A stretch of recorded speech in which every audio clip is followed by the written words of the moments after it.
man. Maaabot lahat ng iyong inaasam. Kasipagan ng sagot, salat ka man sa kayamanan. Buksan ng pahina ng mga aklat ng karunungan. Edukasyon ating kailangan, kamamangan ating iwanan. Please! Ating lilipalin, ating papawin, ating tanawin, bagong wanas ay muling tatanawin. Kinabukasan pagbibayin, pilitin mo gawin. Pusang pagsisikap, Pag-asa ay yakapin.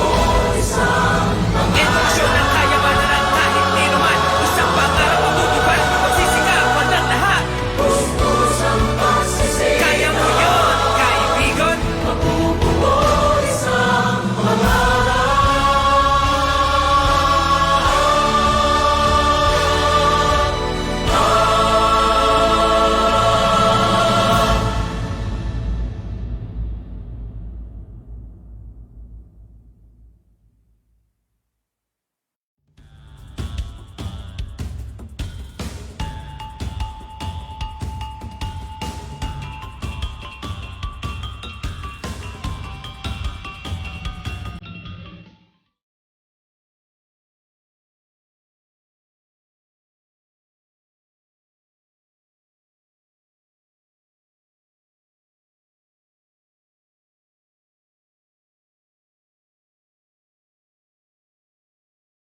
To the teachers, master teachers, teacher broadcasters, school heads, RPMS focals, and to every participant, I welcome all of you to the national release of the Results-Based Performance Management System, Philippine Professional Standard for Teachers, or RPMS-PPST, for school year 2021-2022 orientation videos.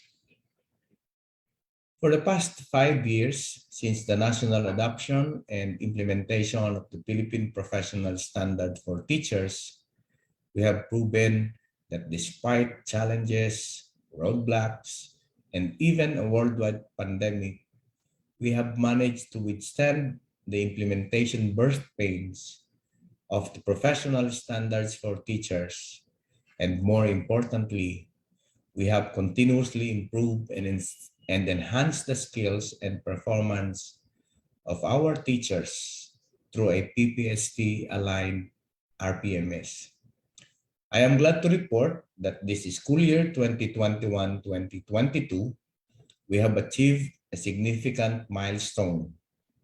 We have finally and successfully completed all 37 PPST strand indicators in the RPMS with all the necessary means of verifications and performance indicators. This will aid our proficient and highly proficient teachers in the enhancement of their teaching practice. Furthermore, we are one step closer to our goal to enhance the system and process for the career progression of teachers using the 37 indicators of the PPST. And through the alignment of RPMS to the PPST, we enhance the determination and enhancement of teacher performance and quality.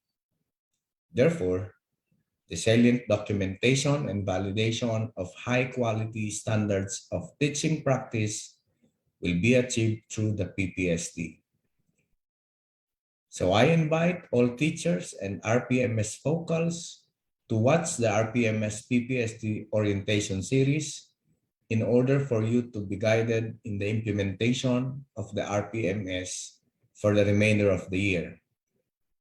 For this school year, there will be 3 orientation videos discussing 3 topics: an overview of key features of RPMS-PPST Year 3 is a comprehensive discussion on the indicators and MOVs for proficient and highly proficient teachers and teachers broadcasters, and a topic on support materials and frequently asked questions. DepEd will release one episode per day in the next 3 days to tackle the features of DepEd Memorandum number 4, series of 2022, or the implementation of the RPMS-PPST for teachers for school year 2021-2022. These materials represent a journey 5 years in the making. To the teachers, I would like to say that we have finally made it.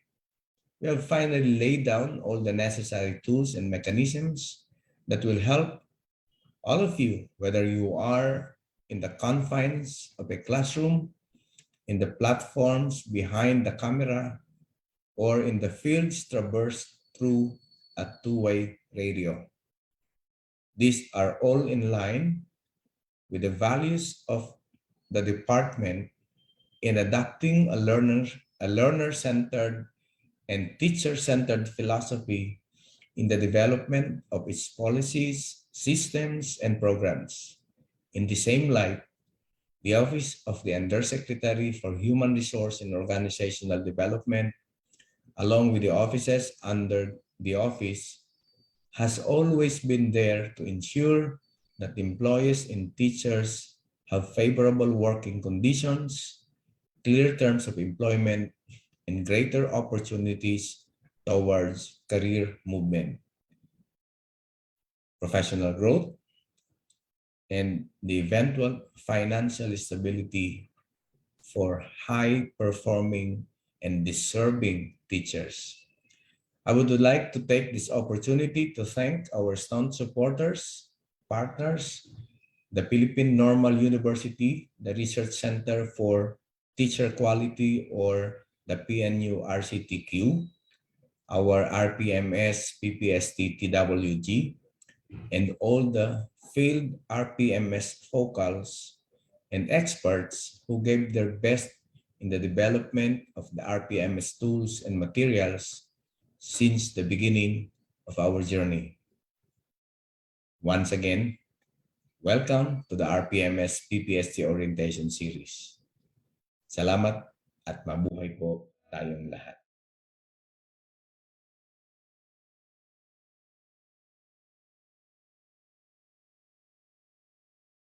To our teachers, school heads, and RPMS implementers in the Department of Education, good morning.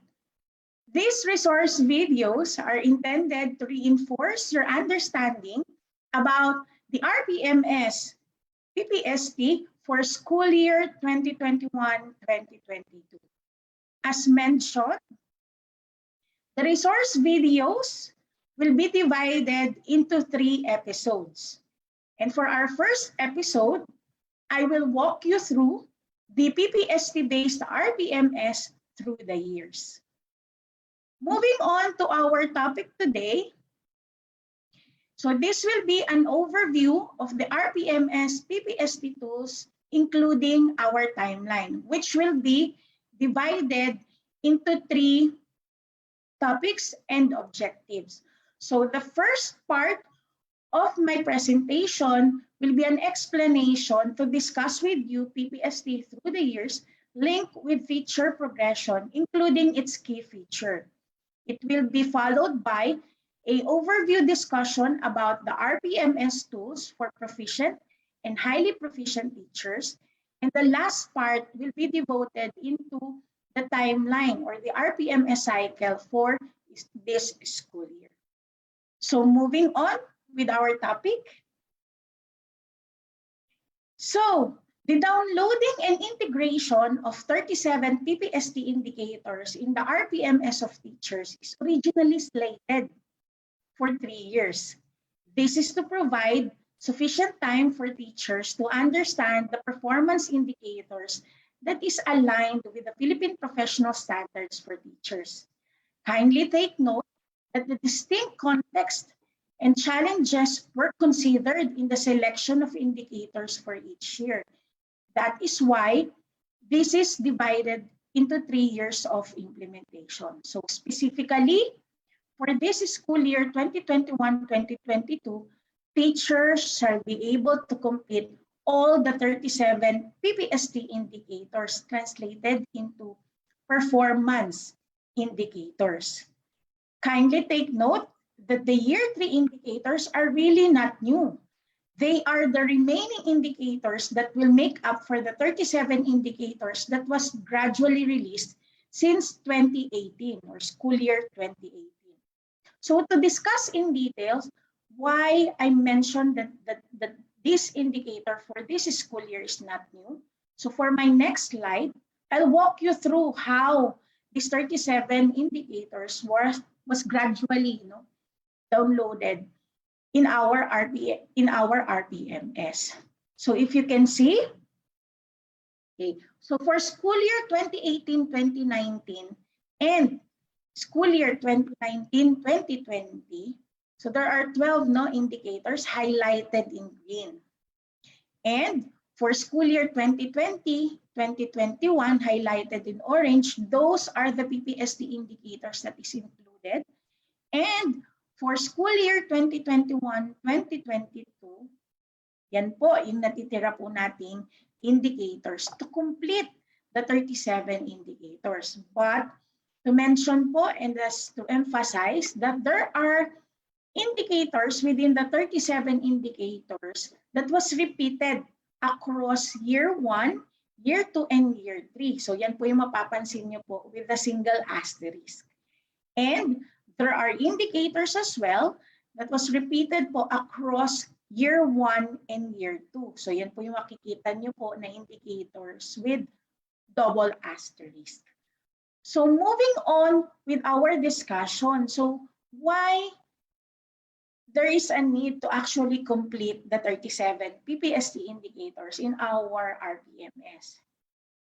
This is to ensure that indeed po, the department is very serious in our commitment to uphold teacher quality in schools and improve learning outcomes.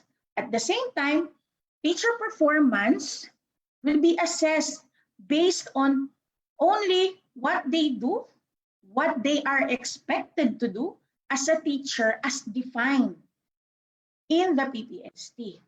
Further, we need to have a complete picture of the teacher performance as an input to professional development intervention, as we intend to prepare our teachers for the implementation of the new system of career progression for teachers and what we call competency-based reclassification process.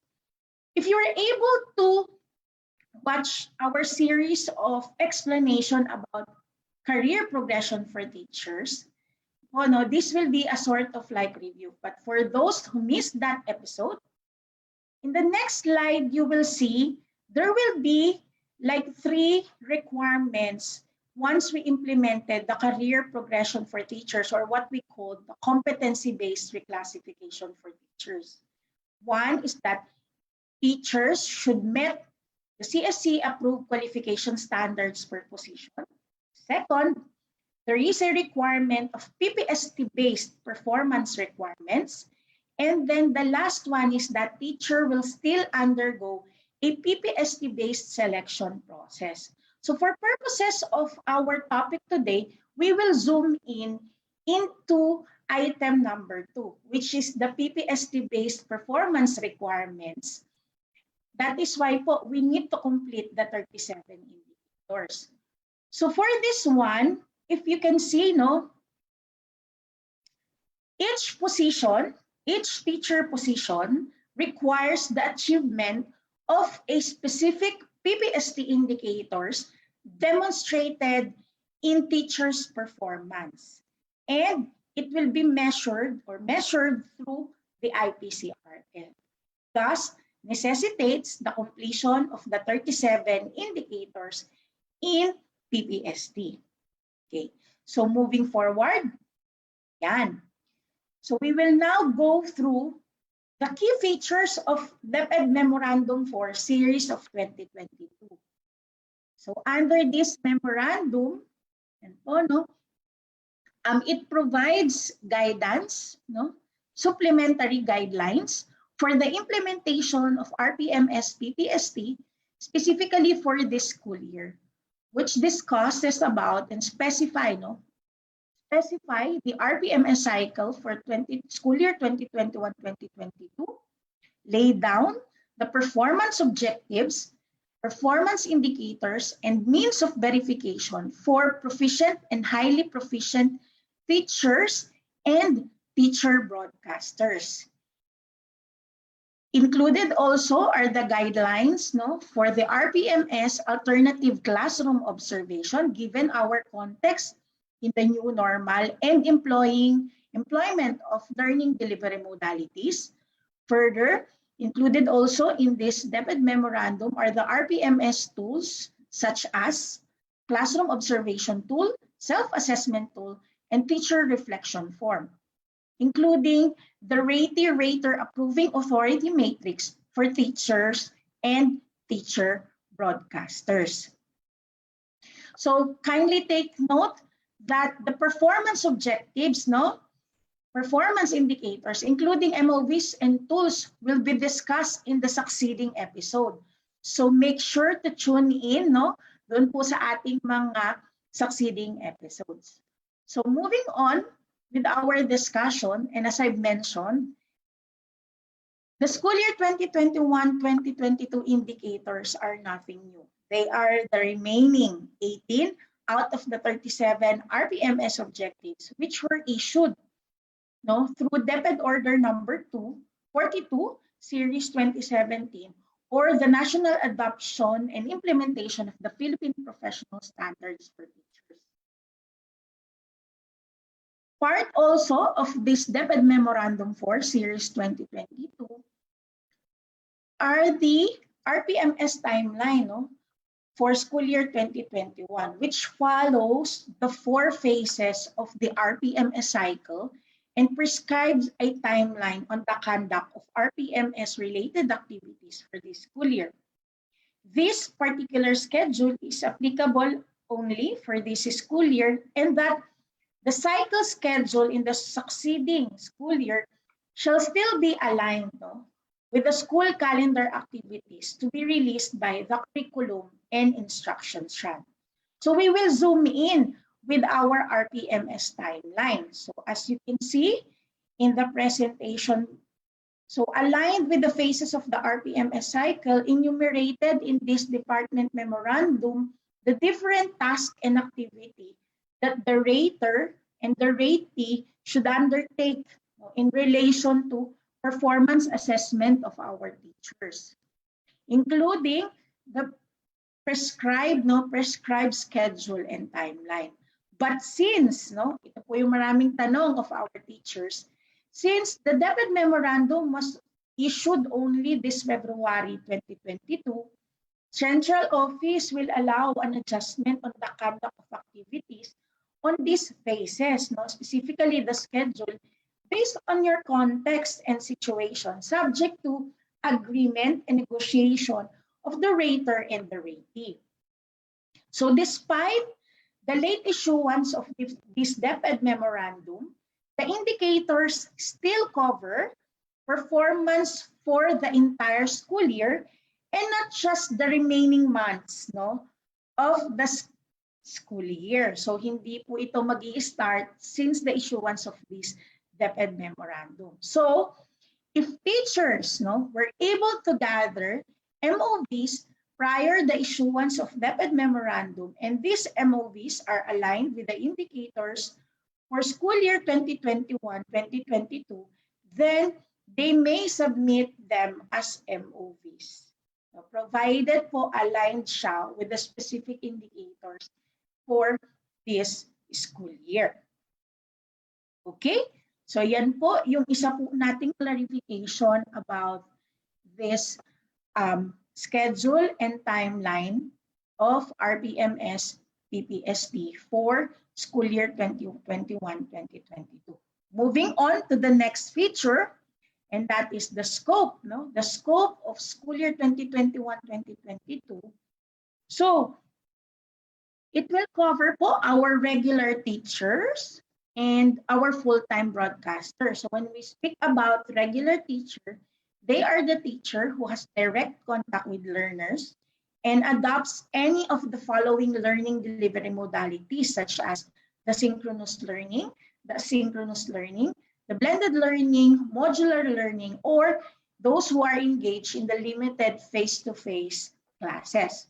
For our full-time broadcasters, kindly take note that these are applicable only to those who are officially reassigned to central office, and part-time teacher broadcasters are still considered as a regular teacher and shall use the RPMS-PPST tool.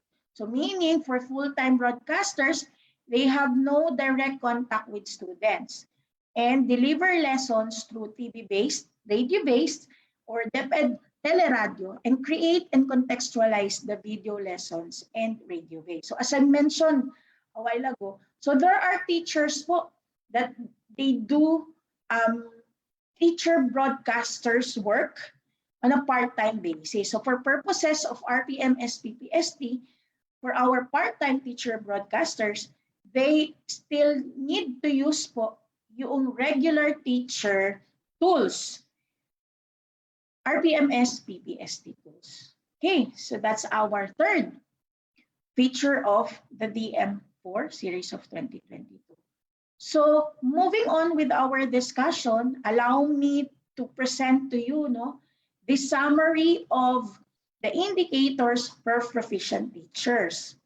So yan po, as you can see in the slide. So this cover po yung remaining indicators po natin, and this is applicable for both regular teacher and then the full-time teacher broadcaster. Now, let's move to the highly proficient teacher naman po.